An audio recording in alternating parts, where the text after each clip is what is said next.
Okay, so I think everything is set up, and let me just make sure.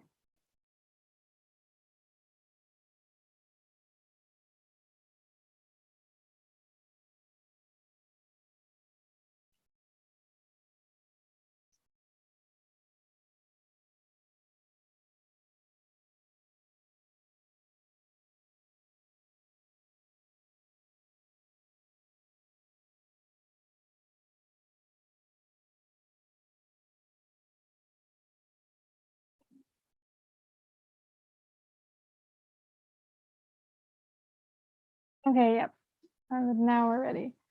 So hey everyone, so tonight our lecture is going to be on biological tests, and I'm Janelle. And okay, so this is just the intro that we usually do, which is just this lecture will be uploaded onto YouTube afterwards. So just make sure to change your name on Zoom or your picture on Zoom to what you're comfortable with having online once this video does get uploaded.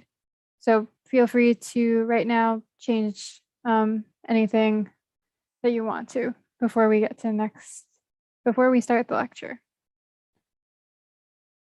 or going into the content. So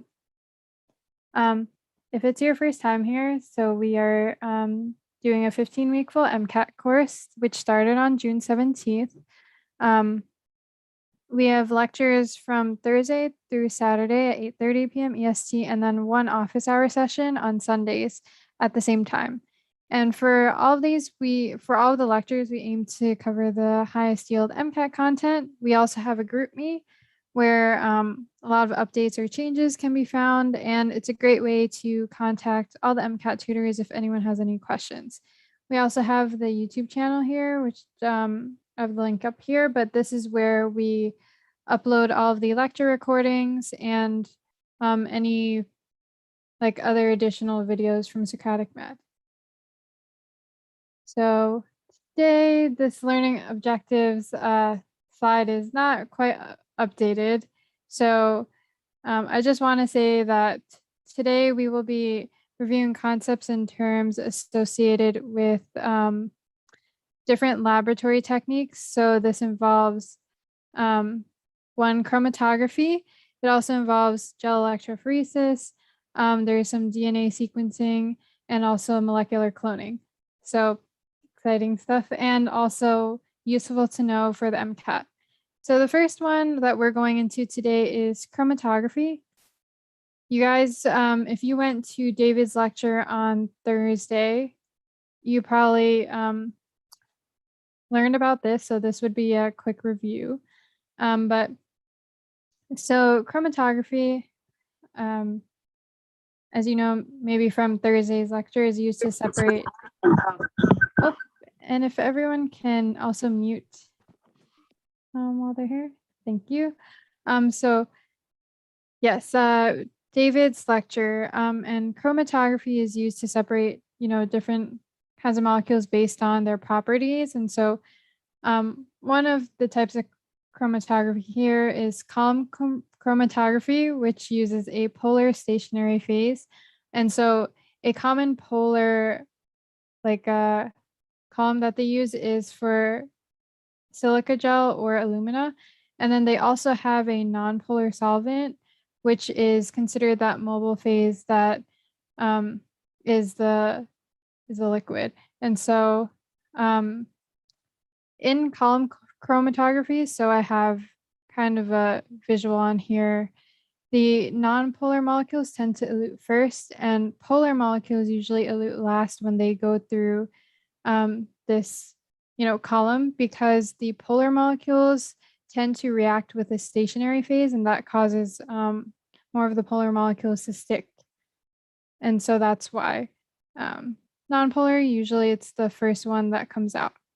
And then we also have ion exchange chromatography, which instead of a polar stationary phase, it uses a charged column, which attracts and binds compounds with an opposite charge. So when the charge is opposite, with the charged column, it tends to cause more binding, and if the charges are the same, it causes more repelling. So then the molecules would most likely come out a lot faster. And a salt water mixture is also used to, in the cases where there is an opposite charge, to cause the column bound components to elute. So for everything to come out. And so when you're separating like a positive charge and negative charge, for example, the one that is the same charge as the column, that would most likely be the first thing that ends up. So here's a diagram of the ion exchange chromatography one type, but the similar charge as what's in the column is the one that's probably going to be eluted out first. And so researchers would collect that first, and then they would put that salt water mixture to take out the ones that were reacting to the charged column, to get that other part of the mixture, other part of the compound that you're putting in the column. So within ion exchange chromatography, there are two types, and one is anion exchange chromatography, where the positively charged column attracts negatively charged molecules. And so I guess the way that I help to think about anion exchange is that anion is attracting that negatively charged molecule, because we kind of know that anion is related to that negative sign in chemistry. So that's how I kind of think of it. And then for cation exchange chromatography, that's when negatively charged, we have a negatively charged column that attracts positively charged molecules. And so cation associated with the positively charged molecules. And so in this example in particular, we actually have a cation exchange chromatography going on because these positive charges are being stuck to the negatively charged column. Then we also have size exclusion chromatography, also known as gel filtration chromatography, which separates proteins based on size using small pores. And so in this type of chromatography, usually the larger molecules elute first. So here in this diagram, you can kind of see, so these would be the different pores that we're having in the column, and these large particles come out first because they are bigger than those little pores, and so they can't get stuck within them, and so they just kind of pass through all of them and get out first, while the smaller particles can go in this and they tend to get stuck for a longer amount of time, and so then they would come out after those large particles. And then there's also affinity chromatography, which is a little bit more specific. Ligands are covalently attached in a chromatography column. So like you can kind of see here, we have beads containing covalently attached glucose residues in this particular example. And then we're adding the pool of proteins that we're trying to separate, and we're putting it in the column here. And so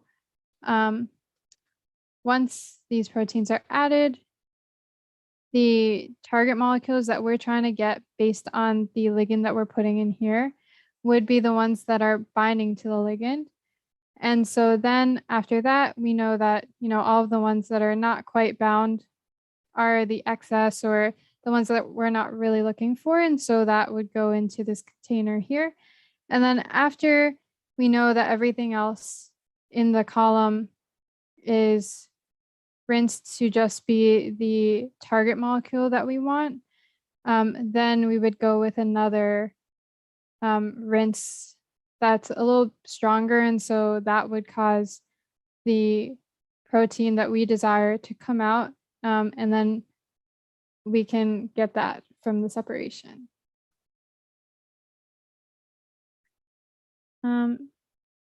Yes. So then the other one is thin layer chromatography, which is something that you guys probably seen quite often in chemistry lab, but it's a sheet of glass, plastic, or aluminum foil that is coated with a thin layer of adsorbent material.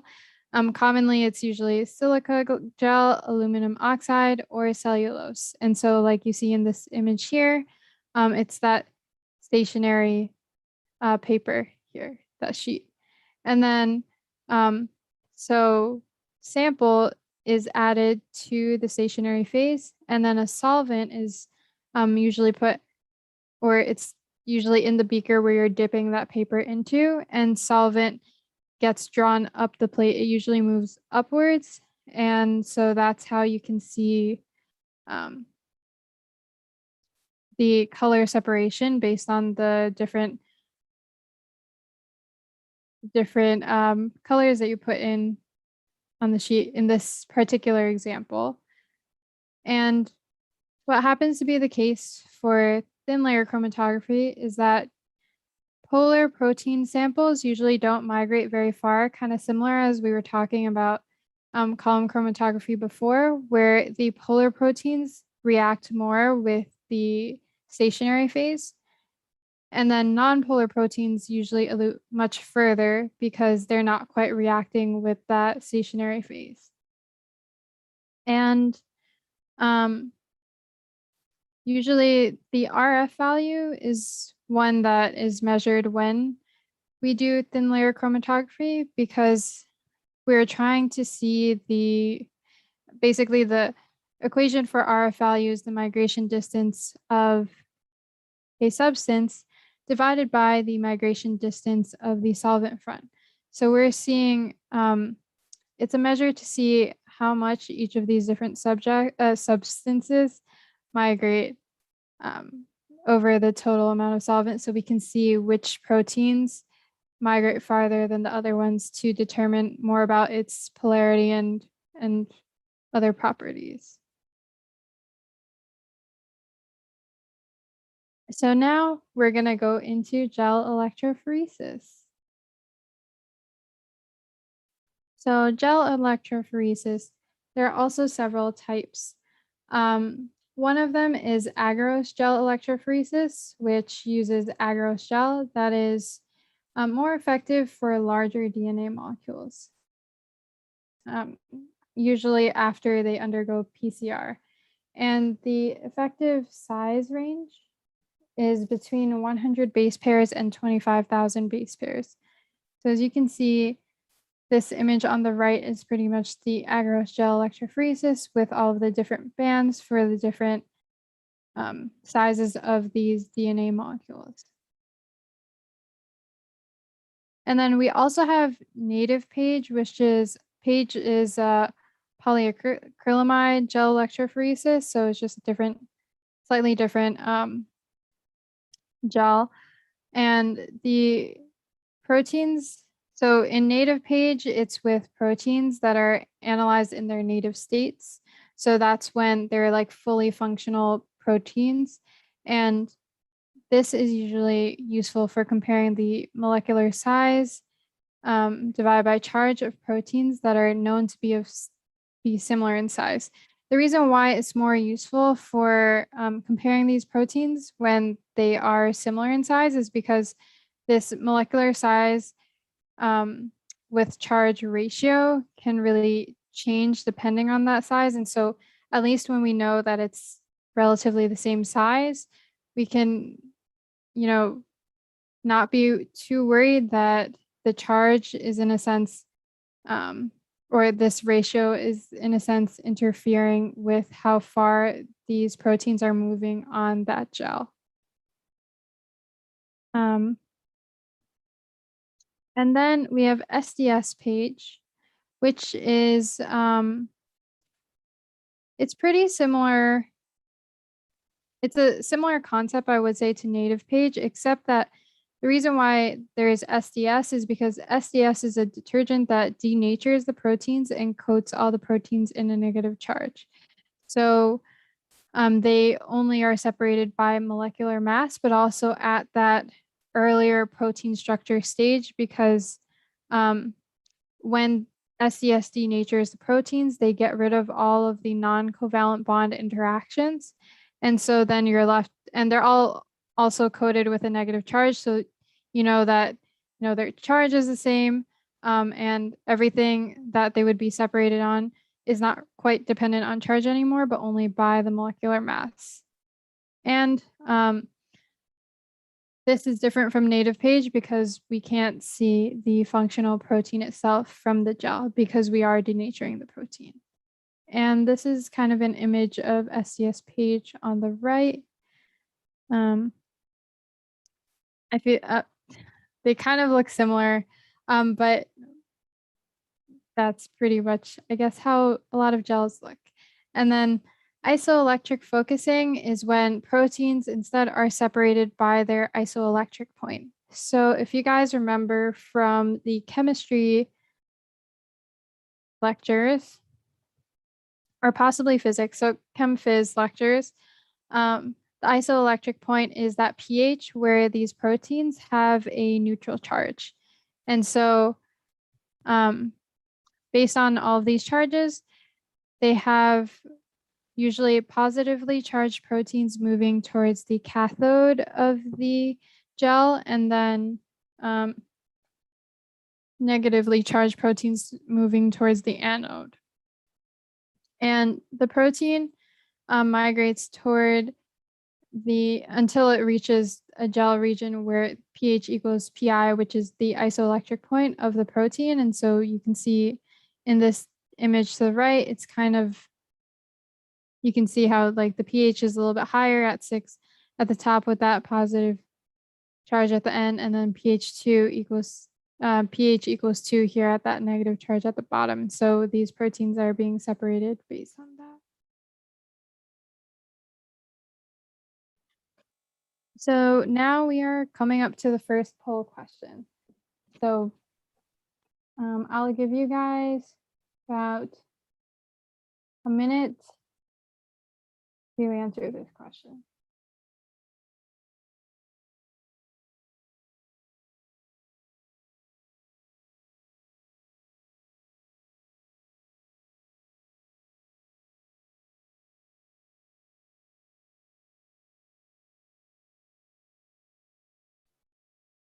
Oh yeah, so feel free to ask questions as well during this time. The charge of the cathode, sorry, could you, I guess, are you asking if it's the positive or the negative?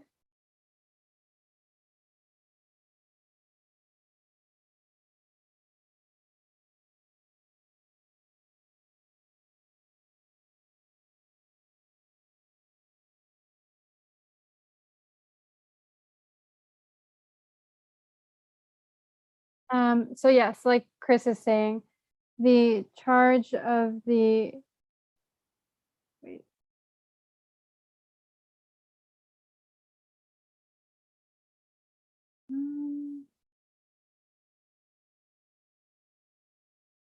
Yes, okay, yeah. So the cathodes are negatively charged.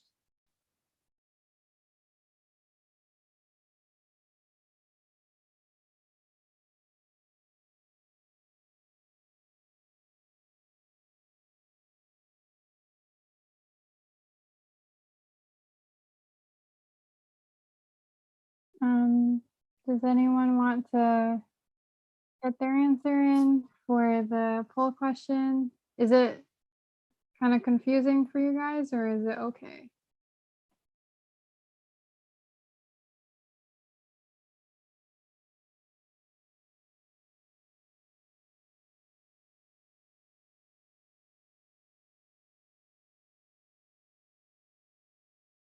You can also choose, I have no idea if it's all right. I mean, I shouldn't think that.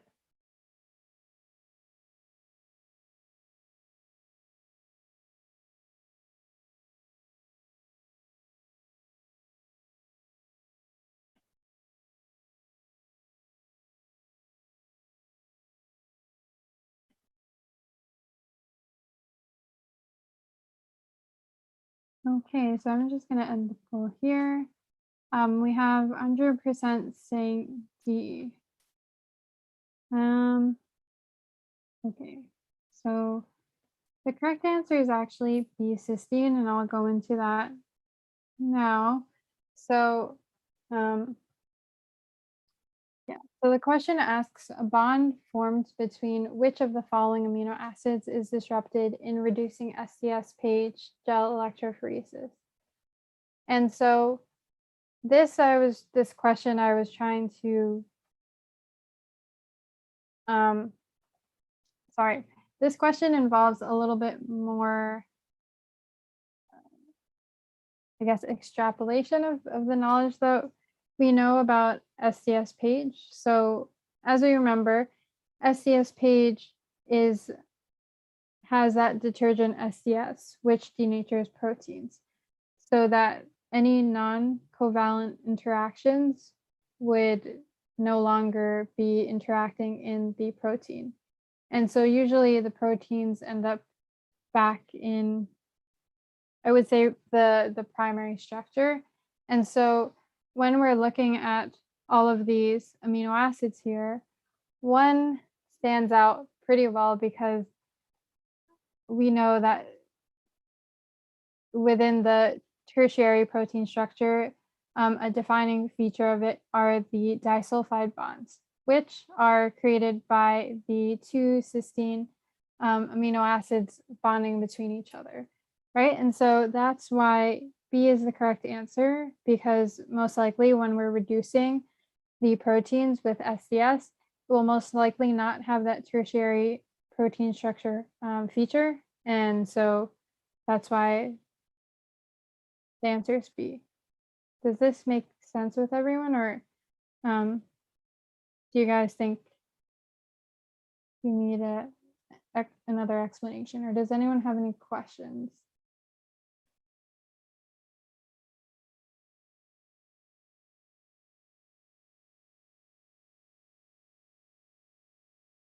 Okay, great. Okay, thank you. Okay, so we're gonna go into the next slide, which are going to be blotting techniques. So this, you can see Western blotting. We're gonna go into that. And the first one I wanted to talk about was northern blotting. And so northern blotting is used to detect specific RNA sequences, and it can also be used to measure the RNA expression for particular genes. And so this is a diagram on the right as to how a northern blot, like the, I guess, workflow of it would be. So we have the sample here, and here is the RNA extraction from the sample. Usually the RNA will still be in,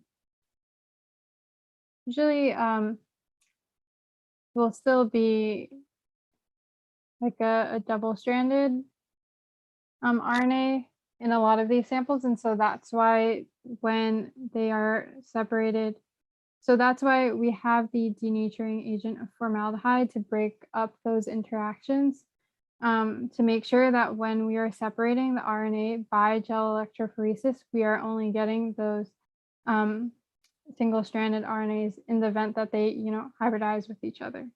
And so then the second step is that the RNA strands from this gel are transferred to another surface, which is usually of nitrocellulose or nylon. And that surface is known as the blotting membrane. And so this process of transferring the results from the gel to this other surface is why all of these are called different types of blots. And then after it's transferred to that blotting membrane, the RNA molecules are then exposed to probes that have a complementary sequence to bind with the specific RNA sequences that we are looking for.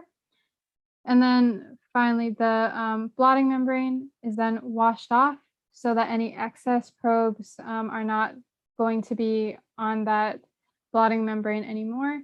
And usually these probes also have a reporter that show a color or radioactive signal. And so that is going to be looked under like they're going to be visualized under either X-ray or some other types of visualization techniques associated with that reporter of the probe.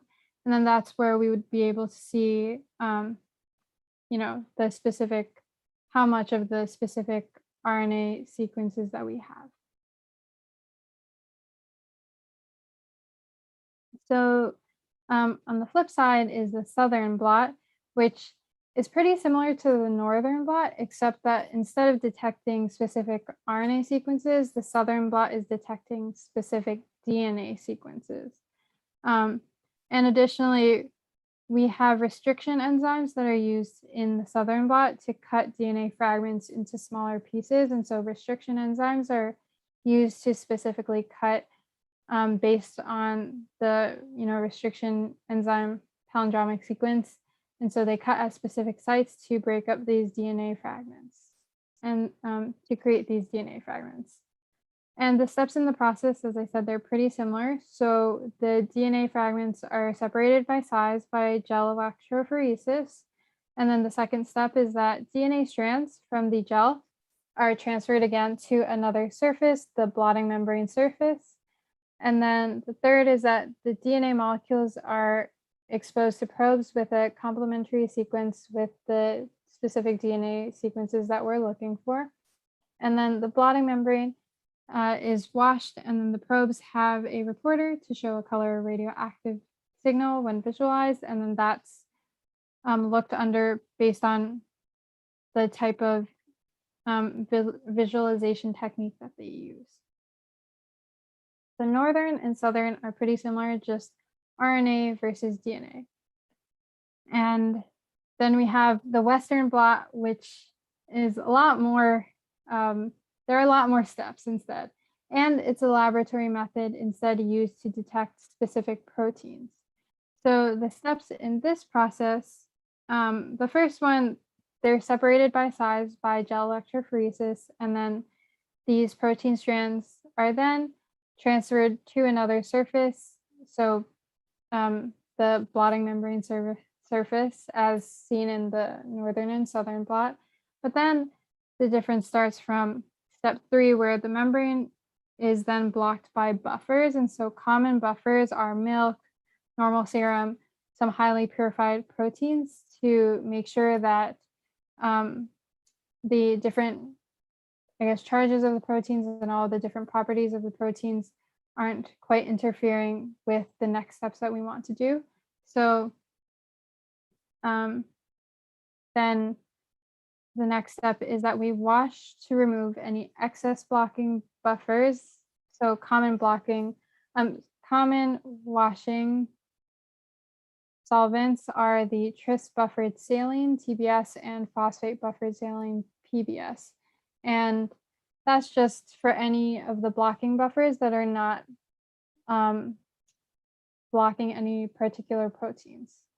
And then the proteins are exposed to first primary antibodies that bind to the specific protein that we are looking for. And then the membrane is then again washed to remove any excess primary antibodies. And then we also have a second set of secondary antibodies that are added that bind to the primary antibodies that were originally there. And then we do another wash step to remove any, so this is actually supposed to be any excess secondary antibodies. And then after that, the membrane is visualized from secondary antibodies that have that extra light producing substance or radioactive substance. And then we visualize the membrane based on the type of visualization technique that we use. So this bottom right kind of goes through all the steps that we just discussed. So, yeah. So after the blotting techniques, I'm going to go into enzyme-linked immunosorbent assays, or ELISAs, because I would say it's a kind of similar theme as what we just learned. So with and with what we just learned about specifically Western blotting in relation to proteins. So enzyme-linked immunosorbent assays are usually used to determine if a protein binds to its substrate or to also determine the concentration of the substrate. And so usually for determining the concentration, that's usually determining from antigens and antibodies that they usually use antigens and antibodies for ELISAs in these different samples. And there are different types of ELISAs. So one is the direct ELISA, in which first the antigen is fixed on the surface or the well plate. So actually have at the bottom here are some diagrams for the 3 different types of ELISAs that we're going to discuss right now. And also this is generally what you will see like ELISAs on. So this is the well plate, and then as you can see there are some darker shades and lighter shades that usually indicate how concentrated the substrate is. And so with first the direct ELISA, the antigen is fixed on that well plate, and then liquid with primary antibody is then washed over the plate, and then the reporter that is bound to that primary antibody that usually binds to that antigen that you have on the plate produces that color change. And so we see that here. And so that's direct ELISA. Indirect ELISA is when first an antigen is fixed on the well plate like the direct one, except that we have an additional step. So after we add the primary antibody over the plate, we also then have a secondary antibody that's specific to the primary antibody that's also washed over the plate. And then it ends up being the secondary antibody that has the reporter that then produces a color change. So indirect just has that extra secondary antibody step. And then the third ELISA, the sandwich ELISA, is first when the antibody is fixed. So this is a little different because the antibody is fixed on the well plate instead of an antigen like the first 2. And then liquid with the antigen is washed over the plate. So hopefully the antigen is binding to the antibody. And then we have an additional detecting antibody that binds to the antigen that we just put there. And then we also have another secondary antibody specific to that detecting antibody that has a reporter bound to it that produces another color change. So that's the slight difference between each of them. So direct, it's just the primary antibody. Indirect, it's based on that secondary antibody. And sandwich ELISA, because you have these 2 antibodies sandwiching the antigen and then also having that extra secondary antibody producing the color change. So now we're going to go into another question, and I am going to launch the poll, and also feel free to ask any questions in the chat. I have a question, Jen. You earlier you talked about affinity chromatography used to determine antibodies and proteins. So how is ELISA better or different from affinity, being that they're still using antigens to find antibodies or proteins? Like how to use one versus the other? Right. So with affinity or column chromatography, that's usually separating it from a mixture. So that's, I guess, in terms of chromatography in general, usually we're trying to separate like a mixture of different substances. And so we're trying to get that specific antigen. We're trying to get that specific binding substance, binding molecule or protein from that column. And then ELISA instead is usually pretty specific in terms of the, it's really used to determine like the concentration as opposed to just kind of separating the mixture. So Mhm. they're kind of looking for different things. Okay. Yeah. All right. Does that make sense? Yes, of course. Like you said, one is more of a mixture. The other one, you already have a specific protein. You're trying to Yeah. find concentration of. Yeah. Okay. Mhm. Mhm. Yes, so I launched the poll and feel free to put an answer. All of these are anonymous. So if you have no idea about it, you can also choose that option because we'll definitely be going over it. So I'm going to give you guys a minute.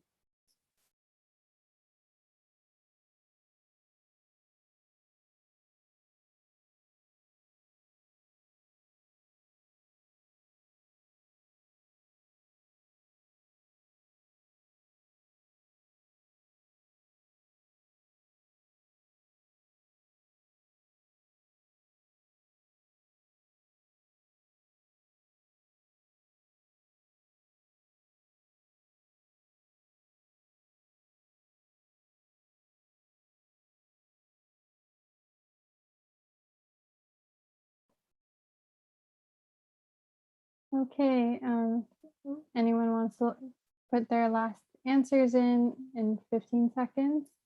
I'm going to be closing the poll.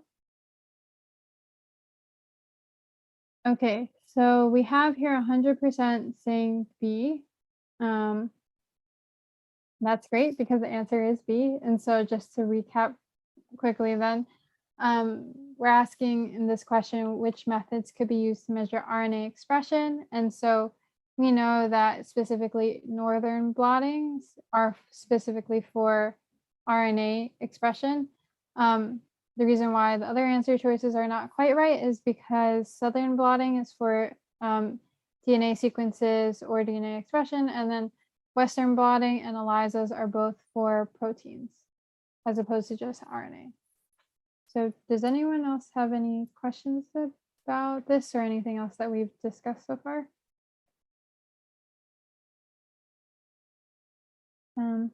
If not, feel free to put it in the chat throughout the lecture. We have Chris here, who is another standby tutor helping out, or we can get to the next question break to go over that. And so now we're going to go into DNA sequencing and replication. So I think the most important sequencing technique that you guys really need to know for the MCAT, I think the other ones are pretty low yield, so I wouldn't necessarily focus as much on those as Sanger sequencing, but Sanger sequencing is used to determine the sequence of a strand of DNA. So to the right kind of gives a visualization of what you would be looking at. And so Sanger sequencing uses a single-stranded DNA, so that is known as the template strand. It also uses a primer, DNA polymerase, deoxynucleotide triphosphates, so these are DNTPs, and also labeled dideoxynucleotide triphosphates, DDTPs. So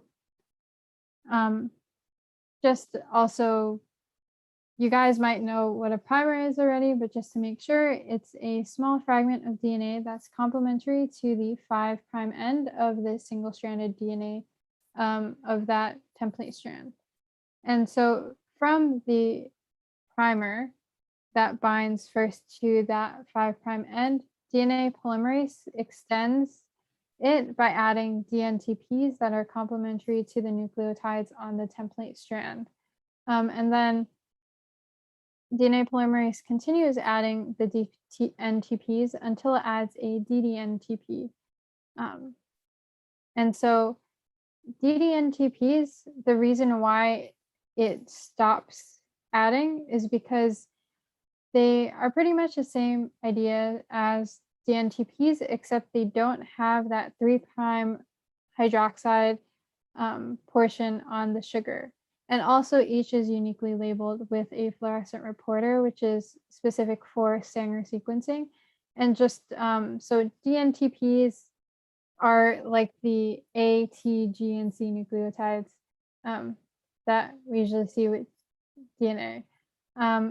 And so once the polymerase stops at that DDNTP, the partial strand is left unfinished, and then it kind of just breaks off like that every time this process kind of repeats.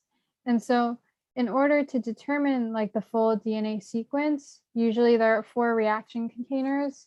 So for each of the nucleotides, so A, T, G, and C, and then the DD, yes, for each of the DDNTPs. And then from that, usually the distance the primers will travel is indirectly proportional to their length to determine the complementary sequence and then the template sequence. So every time, they're adding a primer and then watching where it ends, they can usually add it a little bit after from the distance that we already knew. And so as they keep going through that in each of the different reaction containers, researchers were able to determine the full sequence based on the fluorescence that they saw from each of these 4 reaction containers. So as you can see here, like A is a green color, T is a red color, and from that they were able to find the sequences. So then another very important concept is PCR, or the polymerase chain reaction, for DNA replication. And so it's a technique that can be used to generate many copies of an identical piece of complementary DNA, so also known as cDNA. And the most common type of PCR that is usually used is RT-PCR, which RT stands for reverse transcriptase. And it refers to that conversion between RNA back into the complementary DNA using that reverse transcriptase enzyme. And PCR uses primers. So the main things that we need for a PCR to the technique to be done is primers, Taq DNA polymerase, DNTPs, and double-stranded DNA. So this might just be a review, but the steps of the PCR is first denaturation. So this is usually done at really high heat. I'm putting an example here for 95 degrees Celsius. And it's used to break the double-stranded DNA into single-stranded DNA. And also specifically we use Taq DNA polymerase because it's an enzyme that can withstand this high heat. So that's usually why specifically we use Taq. And then the second step after denaturation is annealing, which the temperature is then decreased to about 50 to 56 degrees Celsius. And that starts allowing the primers to bind to the single-stranded DNA, since they weren't able to before when it was in that double strand. And then the third step is elongation, where the temperature is then slightly increased to 72 degrees Celsius to allow DNA polymerase to extend the primers using the DNTPs that are given. So those are the different nucleotides, and it's at a better temperature, or the optimum temperature for then the polymerase. And then after this, there would be hybridization of those extra strands. So then they would form back into their double-stranded DNA once they kind of hybridize with each other. And then the cycle repeats according to how much DNA that an individual is trying to replicate. And the amount of DNA would be 2n, where n is the number of cycles that you are running that PCR. And so as you can see here, this is pretty much at the bottom, it's a diagram of how PCR works, where you have that double strand, then it's broken into the single strand, and then you have the primers being able to attach to that single strand. And these are then elongated. And as you keep going through the cycles, they, keep doubling. Jenny, I just looked it up. Are you there? Can you hear me? Yes, yeah. So yes, the RT-PCR, it is real-time RT-PCR. So it does mean it is a reverse transcriptase, but it is a real-time reverse transcriptase. So I didn't know the RT stood for reverse transcriptase.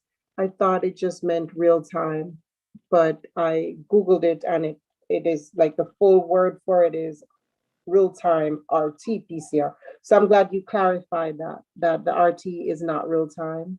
It's reverse transcriptase, but the RT is still put in front of it. I guess more descriptive or something. Oh, okay, yeah. So the RT for reverse transcriptase. Yeah, I Thanks didn't know. for, yeah. All this time I thought it was just real time, but I didn't know it had to do with it makes sense because what you're doing now, you're creating the cDNA and then you're going backwards or the converting a RNA to DNA. So it makes sense that it's a reverse transcriptase. Yeah, and definitely, if you're thinking of reverse transcriptase also, I'm not sure if this was actually mentioned in a previous lecture, but also like reverse transcriptase is, used in different bacteria or viruses in order to also do that process. And so that's how we kind of learn to be able to convert that RNA sequence that we have into cDNA so that we can kind of continue to create DNA for then later. Oh, good. Well, thanks for clarifying because I had no idea if that's what the RT meant. Thanks. Okay. Of course, yeah. So this is why we're doing these lectures to help make sure you guys definitely know these terms and concepts. So that's with PCR and DNA replication. And then we're now going to go into cloning and transformation.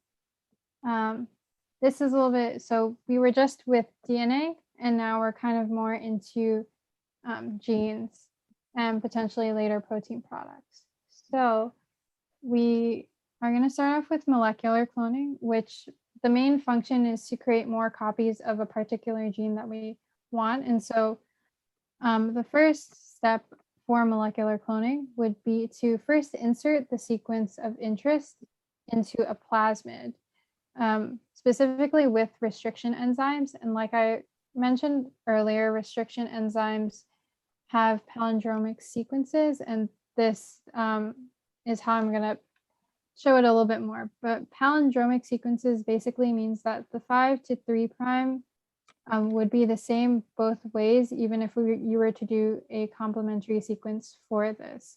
So as you can see, we have the 5 prime to 3 prime here for GGATCC. And then if you were to make that complementary sequence, so you would start off with 5 prime here, and then the complementary base would be a G, another G, an A, and T, and then a C and a C. So as you can see, and then it ends with a 3 prime. So as you can see, the sequences are the same, even though it's this one and then the complementary sequence. And these restriction enzymes create a break on each DNA strand. And so at this bottom portion here, I have it sort of visualized. It goes through a little bit more in depth than what I'm mentioning here, but for the purposes of the MCAT, it doesn't go too crazy in depth. So these are just some like an outline of how the process goes. But so yeah, it creates the 2 breaks on each of the DNA strands. So then once we get there, we have these 2 sticky single-stranded regions so once you put the break, they can either rebind via hydrogen bonding to their complementary sequences, or they can also bind to the same complementary sequences elsewhere if you have another strand somewhere else that also has a complementary sequence. So that's in the case that we have these two sticky single-stranded regions. And then in the case that the same palindromic sequences are placed on both ends of the cDNA and the plasmid, because as you know, in the first step, we're trying to insert the sequence of interest into the plasmid. But if both of them are already kind of have that break, then the sticky ends of the cDNA can bind to those of the plasmid. And this is kind of what I'm in a sense illustrating here, where we have these sticky ends already of this plasmid, which is that darker red color, because the original blue one here is the original plasmid, but that's before it got cut. And then this is the other, DNA that we also cut in order to kind of match into here. And then, so this is another way that that could happen. And then in order to create more copies of this gene, we have this new plasmid with that specific DNA sequence. And then we add this plasmid to a bacterial colony, and then through transformation, the bacteria will be able to incorporate that cDNA and the other genes that are on that plasmid into its genome. So then it creates more copies of that gene as the bacteria continues to replicate. And also many common ways to test that the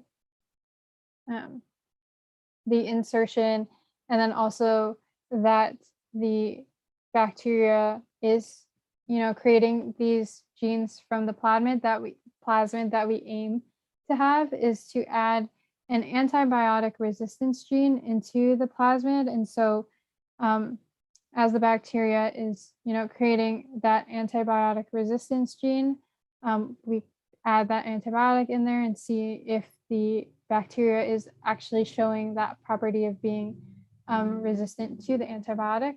Or also there's a reporter gene that we can add, which usually creates either a specific type of protein or a specific fluorescence, just another like reporter gene, kind of similar to the probes that we were talking about before, where that can be visualized to see if the incorporation of that gene into the plasmid was successful. And so I mentioned over here transformation, but just a reminder of what transformation is that it is when bacteria are able to incorporate the genetic information from its environment into its own genome. And so that's why when we add that plasmid to the environment of the bacteria, then it's able to take up that plasmid, incorporate it into its genome, and then produce the copies of the gene that we intend it to for molecular cloning. And also, just I realized I didn't define plasmid before, but it's a small circular piece of DNA. And then once we add that specific sequence in, then it would be containing the gene of choice that we want the bacteria to take up.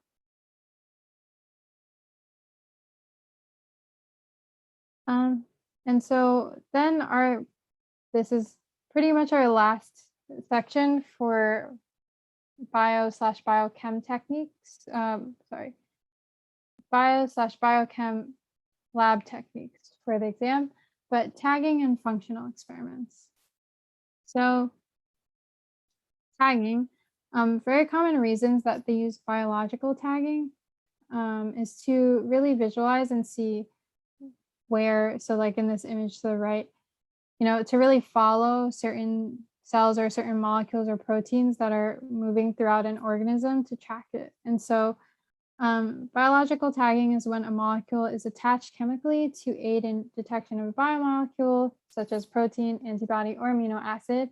And a really common tag is GFP, so that's green fluorescence protein, and that is usually inserted downstream the promoter of a gene so that it ends up being expressed after transcription occurs from the RNA polymerase that usually, works on the proper gene. And then for the GFP, we usually pick specific genes of interest to visualize and track. And so then you're able to follow what happens as it goes through that process. And after tagging, GFP is one tag, but they can use a lot of different ones that they might mention in the bio/biochem passages. So, but just for the main function of tagging, that's what biological tagging is. And then functional experiments. So this is really used to study how genes and intergenic regions of the genome contribute to different biological processes. And the main functional experiments that they do are gain of function, so GOF, and loss of function, LOF. Gain of function is when there is an overexpression of the gene to determine the effects. So sometimes they might talk about an experiment where they added more expression of this gene and it caused like maybe another head to form from an organism or something like that. And then we have loss of function, which is the opposite of that, which is then you're taking away the gene expression to determine the effects. So then if you take away that gene to form the head, then the organism might form headless. So that's usually what their functional experiments are. And so this is the last question of this lecture. So I'm going to give you guys another minute to, just take a guess, a stab at it. This is just related to, the restriction enzymes that we were talking about. Actually, I might give you guys 2 minutes for this because it might be helpful to take out a paper to figure this one out. But if anyone has any other questions, feel free to put in the chat or unmute at this time while answering the question.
Okay, does anyone need more time or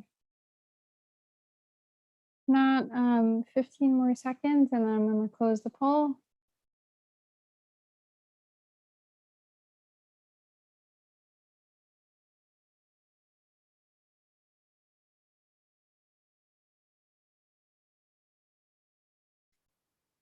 Okay, so we have here 100% saying A.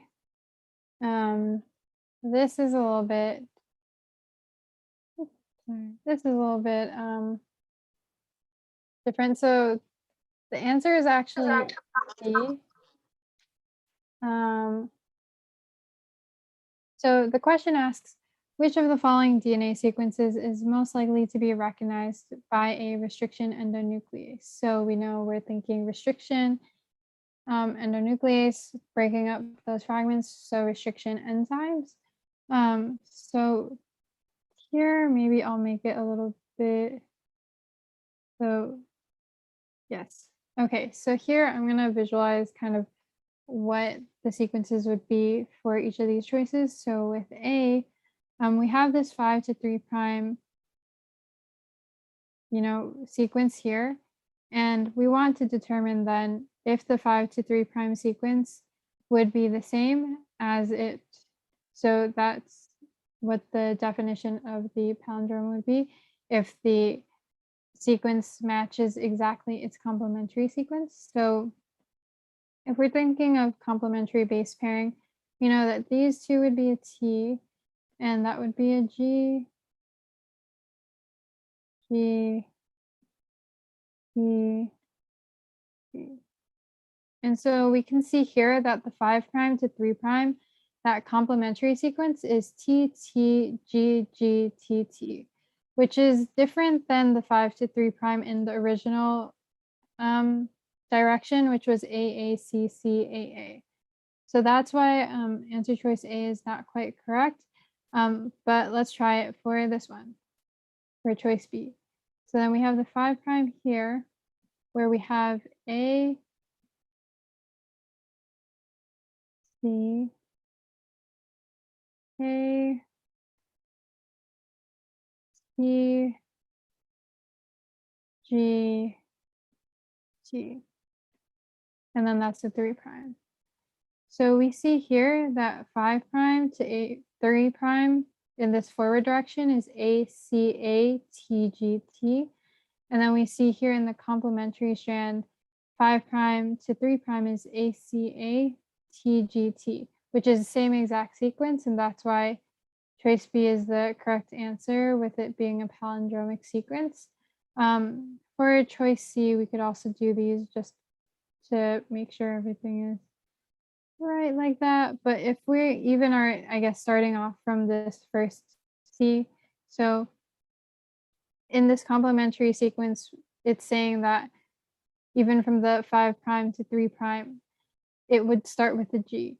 And this is already different from the forward sequence where this is starting with an A. So A versus G, and we already are able to kind of determine that that's not going to be the right answer. And then we go on to this 5 prime to 3 prime. So this one, the first letter starts off similar with both 5 primes starting with a G, but then in the second one, we see that this ends up being a T and this one's an A. So that's why for choice D, it's also incorrect, and that's why choice B is the right answer. Does anyone have any questions about this? Yeah, so you're actually matching the complementary sequence, not the palindrome going backwards. No, this so a palindromic sequence is when the forward sequence and the complementary sequence are the same. Oh, okay. Mhm. Yeah. I have another question with, Mhm. I'll wait if anyone has a question on this, about the Sanger method, or was it Okay. the DNA, no, actually the restriction enzyme. Could you get back to that one first? Yep. Yeah. My question.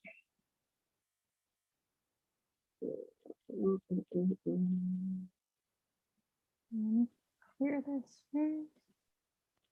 Molecular cloning, is that the one? That probably is Sanger. Was that the one? Oh, No. was it Sanger? Let me go back. I think it's Sanger. See This how one? yeah, Sanger. see how you're cutting these, what is it? It's using single-stranded DNA and it's making DNTPs and things are falling off. Do we need to know where like certain enzymes cut, like chymotrypsin cuts after methionine, or maybe what's that other one? Different restriction enzyme, what amino acids they cut, and whether it's the left of the acid or the right? Usually they would say that on the exam. I don't think you guys are expected to know where each of them cut. At least from based on the passages that I've seen where they mention things like chymotrypsin, they usually say like before a specific amino acid or after. So you guys probably don't need to memorize those. Okay, it's usually given. All right. Mhm. Now, is this DNA Sanger sequence, is it automated? All these primers, and then the polymerase clicks in and then it continues on to the DNTP. Is it something that's doing like in a machine, or So nowadays, yes. Back in the day, it was all manually done. So thank goodness to technology. Yeah, that's what I'm thinking, because I'm used to it, the back in the days one. So Mhm. this one is more automated, I imagine. Okay. Yeah, Okay. but just, it's a similar idea though, just that, in order to do Sanger sequencing, you have that single-stranded DNA, primer, DNA polymerase, DNTPs, and then ddNTPs. Yeah. And the point of sequencing it different from polymerizing it, as in PCR. PCR, you're just trying to get multiple copies, but with the Sanger sequence, you're just trying to determine the sequence. Yep, exactly. Mm-hmm. Okay. Mhm. So Sanger sequencing for figuring out the DNA, the actual base pair sequence, and PCR just for replicating and making more copies of it. Right, because and the temperature, okay. Okay, so there's a heating and there's a cooling. Okay, with the PCR. Mhm. All right, makes sense.